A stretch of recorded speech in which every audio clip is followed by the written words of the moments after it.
All right, hey guys, I'm going to talk to you guys about desensitization programs, or also known as sensory diets, and this is in the back of your packet.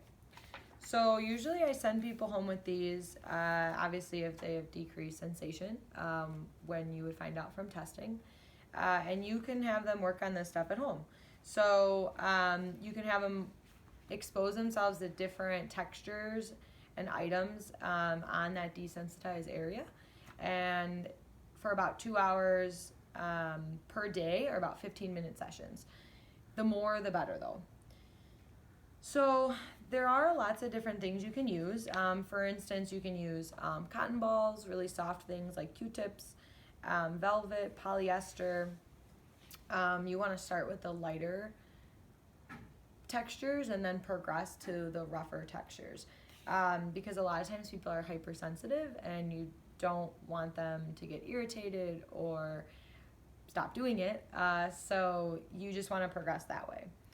And then once you go from the soft textures, then you can go to some of the rougher ones. So for instance, loop, Velcro. So sometimes I'll have them I'll send this home with them and have them rub it on their hands, using different textures of towels, different types of clothing. And then lastly, some of the really rougher things like hook Velcro or sandpaper, and just kind of rubbing on the area. Obviously, we don't want them to hurt their skin, so nothing too rough. And then another good thing that they can do at home is using like things from their cabinets. So old beans or rice, and they can put it in a bucket, and then they can dip their hand in that bucket. And so just kind of that motion where they're kind of feeling in the beans or the rice, sunflower seeds, anything they have just laying in their kitchen cabinets. And then that kind of gives a nice overall sensation to the whole hand all at once.